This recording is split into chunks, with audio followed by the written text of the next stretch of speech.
क्रांति की शुरुआत हुई तो धन सिंह के साथ राव कदम सिंह गुर्जर जो उनका पूरा नाम है, जो उनकी मृत्यु भी मेरठ में हुई, तो उनके इतिहास को मैंने पढ़ा, बहुत ही संक्षेप में पढ़ा, लेकिन वैसे कितने अनसंग हीरोज हैं, उनकी सारी जो वृतांत है या सारी जो उनकी कथाएं हैं या सारी उनकी जो संघर्ष की गाथाएं हैं, वो आपको यहाँ पर मिलेगी। आप अगर संग्रहालय में आएंगे और अगर आप देखेंगे तो इन सारी चीजों से पटी पड़ी है और आपके अंदर एक जोश आएगा कि एक हिंदुस्तानी होने के नाते हम अपने देश के लिए क्या कर रहे हैं।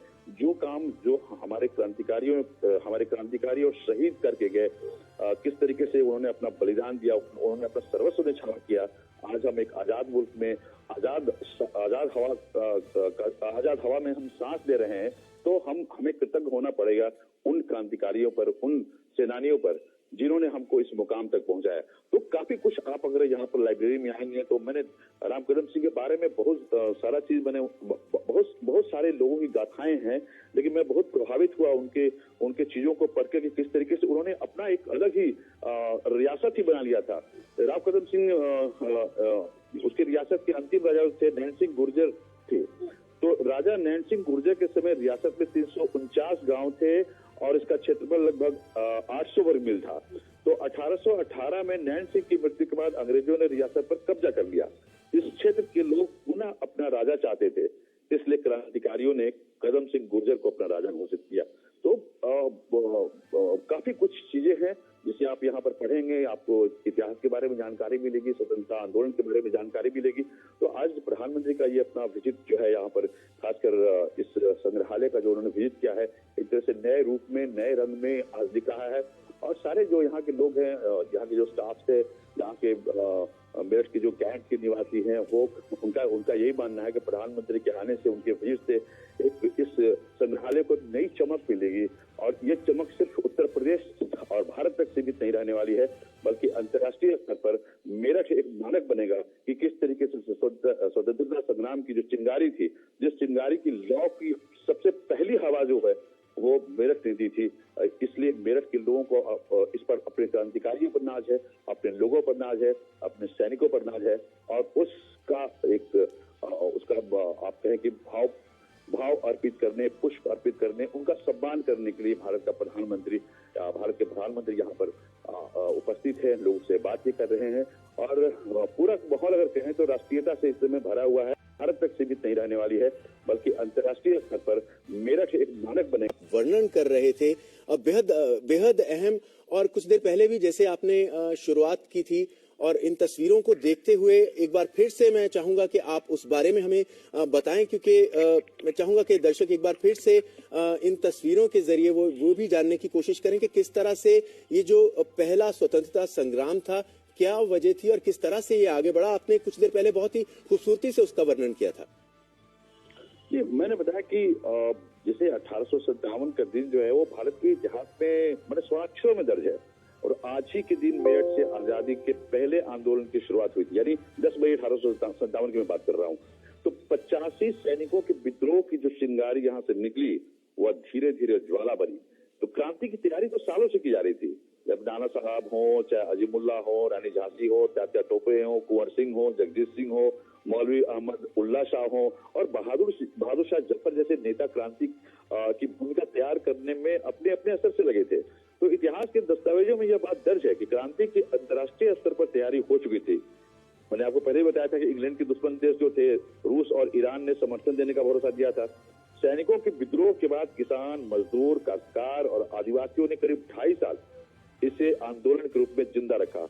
अगर हम लोकल इतिहासकार केडी शर्मा हैं, उनसे हमारी बात हुई थी, तो उनका कहना था कि इस क्रांति का असर विश्व स्तर पर पड़ा। यानी उस दौरान विदेशी अखबारों में यह सुर्खी बनी, गाय और भैंस का चर्बी लगाकर कारतूस चलाने से मना करने पर 85 सैनिकों ने जो विद्रोह किया, उनके कोर्ट मार्शल के बाद क्रांतिकारियों ने उग्र रूप अख्तियार करते हुए 50 से ज्यादा अंग्रेजों की हत्या कर डाली थी। तो एक गौरवशाली ये घटना आकस्मिक नहीं थी, इसकी योजना सालों से तैयार की जा रही थी। यानी मेरठ की क्रांति का लिंक जो है वो अंतर्राष्ट्रीय है। ये क्रांतिकारी अजीमुल्ला ने 1854 से लेकर 1856 तक यूरोप का दौरा किया था। इस दौरान उन्होंने इंग्लैंड के तत्कालीन दुश्मन देशों से संपर्क साधा। मकसद था अंग्रेजों के खिलाफ लड़ाई में सहयोग मांगना। यह बात दस्तावेजों में दर्ज है कि रूस और ईरान ने समर्थन देने का भरोसा दिया था। शर्त यह रखी थी कि दिल्ली पर दोबारा बहादुर शाह जफर को बादशाह बनाया जाए। अंग्रेजों ने बहादुर शाह जफर को कमजोर कर दिया था। लड़ाई इंग्लैंड की महारानी और भारत के बादशाह के खिलाफ दिखाने की कोशिश थी। दिल्ली में हार के बाद यह सपना अधूरा रह गया और 20 सितंबर को हम दिल्ली हार गए। केडी शर्मा का यह भी कहना था कि पहले आंदोलन के विफल होने का प्रमुख कारण भीतरघात रहा। कई घरानों और राजवाड़ों ने गद्दारी की। दिल्ली हारने के 2.5 साल बाद तक भी आजादी का आंदोलन करीब 2.5 साल तक जिंदा रहा। इसमें किसान, मजदूर, आदिवासी, काश्तकारों ने बढ़ चढ़ कर हिस्सा लिया। यानी कि आप कहें कि उत्तर भारत और मध्य भारत के राज्यों में इस क्रांति का व्यापक असर हुआ। अरे अंग्रेजों ने इस तरह से हमें बांटने की कोशिश की थी। अब जो सैनिक विद्रोह अगर देखेंगे तो उसके मूल में क्या है कि सांप्रदायिक भावनाओं को हटाने की कोशिश की थी, जिसके लिए अंग्रेजों के खिलाफ हिंदू मुसलमान से लेकर सारे लोग इकट्ठा हो गए अंग्रेजों को यहाँ से भगाने के लिए। तो हम इतिहास की अगर हम बात करें तो बहुत ही स्वर्णिम इतिहास है और उस स्वर्णिम इतिहास को बहुत चंद शब्दों में समेट पाना बड़ा मुश्किल है। लेकिन ये भी है कि उस समय अगर हम केडी शर्मा को ही हम बात करें तो केडी शर्मा की किताबें हैं, यहाँ पर उन्होंने मेरठ के बारे में काफी कुछ लिखा है। तो उसमें उन्होंने एक जगह लिखा था कि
में जिन्होंने देश के लिए अपने प्राण न्यौछावर कर दिए।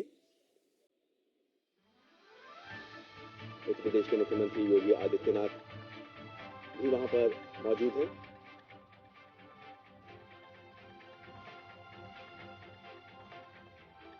तो शहीद स्मारक पहुंच गए हैं और ये अमर जवान ज्योति दिल्ली के बाद मेरठ में दूसरी जगह है जहां पर ये अमर जवान ज्योति है, उन शहीदों की याद में जिन्होंने देश के लिए अपने प्राण न्यौछावर कर दिए।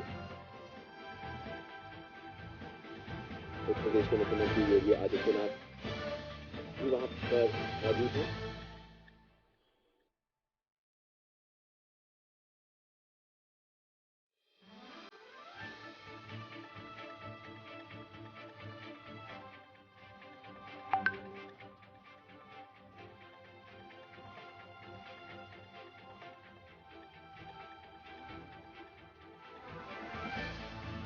शहीद स्मारक पहुंच गए हैं और ये अमर जवान ज्योति दिल्ली के बाद मेरठ में दूसरी जगह है जहां पर ये अमर जवान ज्योति है, उन शहीदों की याद में जिन्होंने देश के लिए अपने प्राण न्यौछावर कर दिए।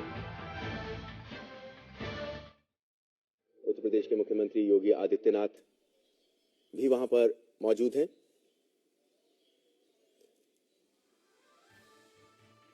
और आलोक, आप बता रहे थे कि किस तरह से बेहद अहम है, जिस तरह से 1857 की क्रांति से जुड़ी ये जगह है उन शहीदों को याद करने के लिए जिन्होंने क्रांति की पहली चिंगारी उठाई थी। जब हम मंगल पांडे का नाम लेते हैं तो साथ में उन सभी वीरों को भी याद करते हैं जो उनके साथ थे, जिन्होंने इस आजादी की पहली लड़ाई में अपना योगदान दिया। और उनको याद करने के लिए इस बेहद अहम समय पर जब हम आजादी का अमृत महोत्सव मना रहे हैं, बेहद खास ये। देखिए, मैं मंगल पांडे के बारे में बात कर रहा था कि 18 अप्रैल 1857 का दिन मंगल पांडे की फांसी के लिए निश्चित किया गया था। और आपको बता दें कि बैरकपुर के जल्लादों ने जो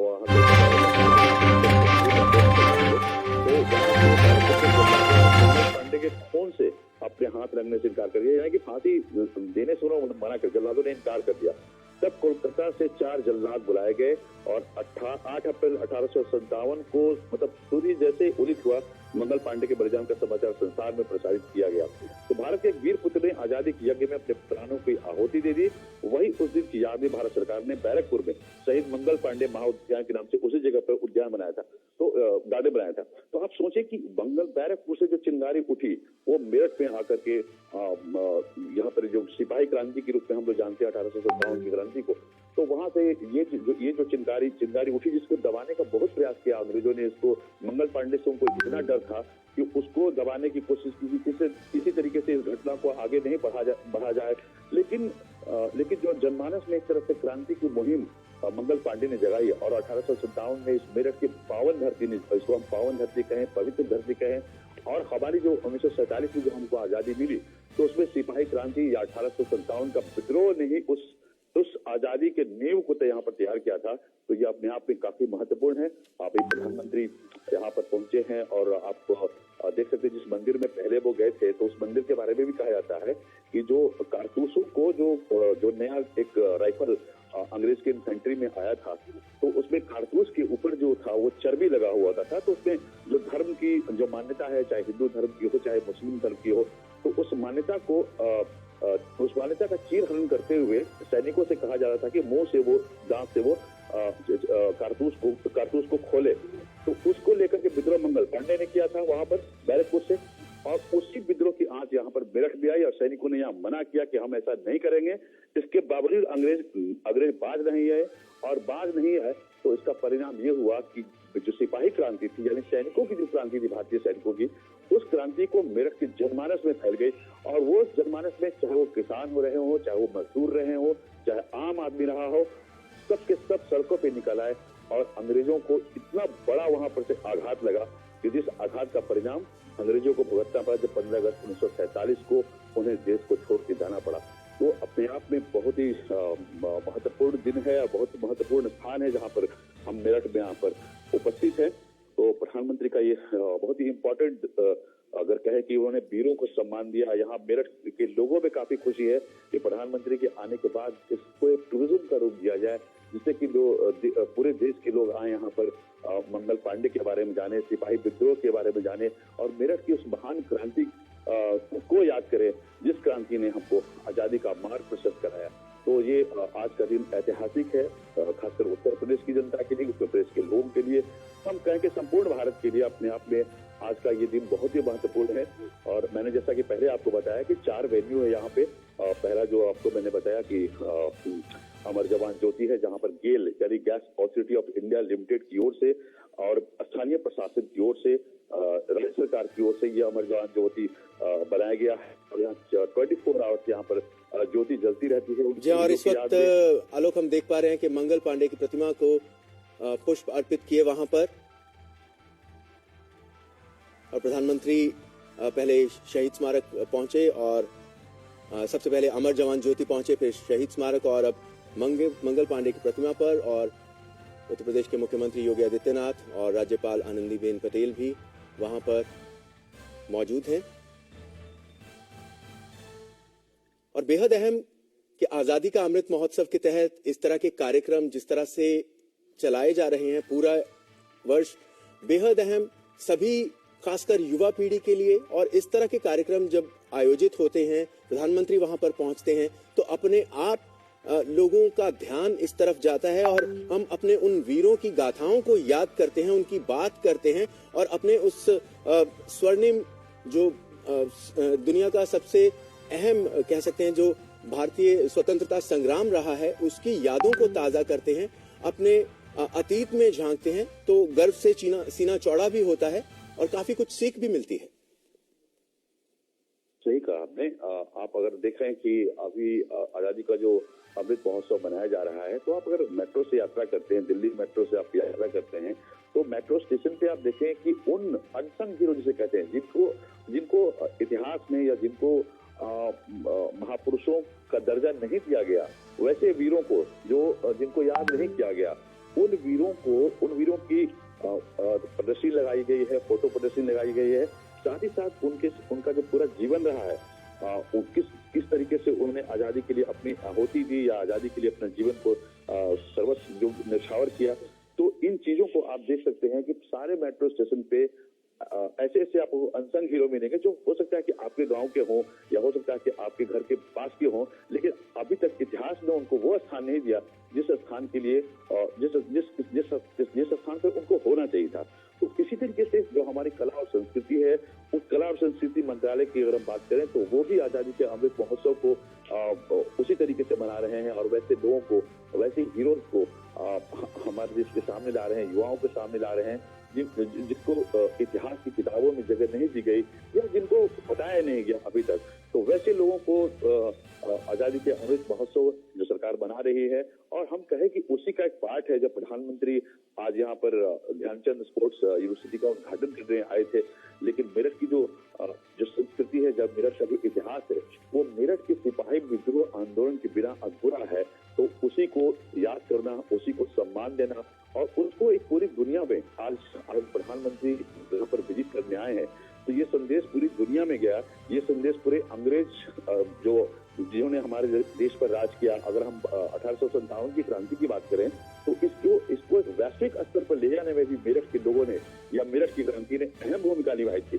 और अगर यहीं के सैनिकों ने जाकर के वहां पर संपर्क किया था, उस समय के जो ब्रिटेन के दुश्मन थे, रूस की बात हम करें, अगर हम ईरान की बात करें तो ईरान के प्रतिनिधियों से जाकर, ईरान के राजशाहों से जाकर के रूस के जो राजा थे या रूस के जो वहाँ के जो हेड थे, उनसे जाकर मुलाकात की थी और उनसे मुलाकात करके मदद मांगी थी कि हमको अंग्रेजों से आजादी दिलाने में आप हमारा सहयोग करें।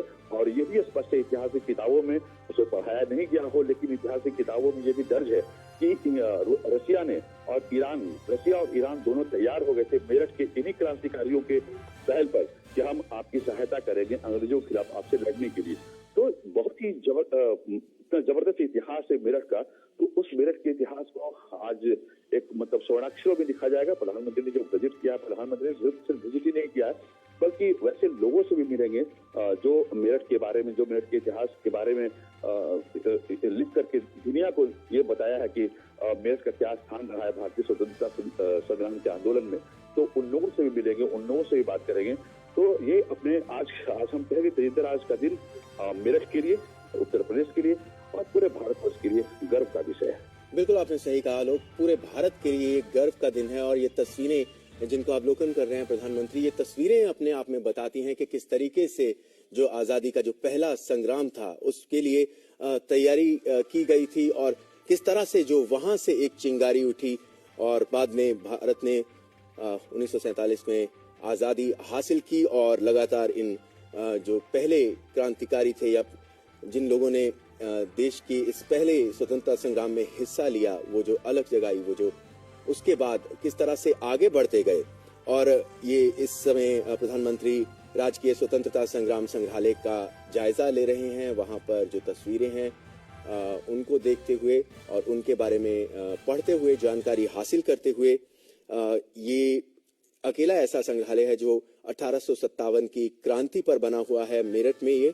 और संग्रहालय में द लाइट हाउस साप्ताहिक पत्र की दुर्लभ प्रतियां भी मौजूद हैं, जिसमें मेरठ के 1949, 50 और 53 तक के प्रकाशित अंग्रेजी के पत्रों में तत्कालीन भारत के अलावा और मेरठ की तमाम तस्वीरें वहां पर समाहित हैं। और अलग अलग तस्वीरों के जरिए वहां पर कहानी बयां की गई है। अपने आप में दिखाता है कि किस तरीके से, किस मुश्किल समय में उठ खड़े हुए थे ये क्रांतिकारी। ये देश की स्वतंत्रता संग्राम में जो पहला स्वतंत्रता संग्राम कहा जाता है उसमें उठ खड़े हुए थे, अंग्रेजों के खिलाफ आवाज उठाई थी उन्होंने।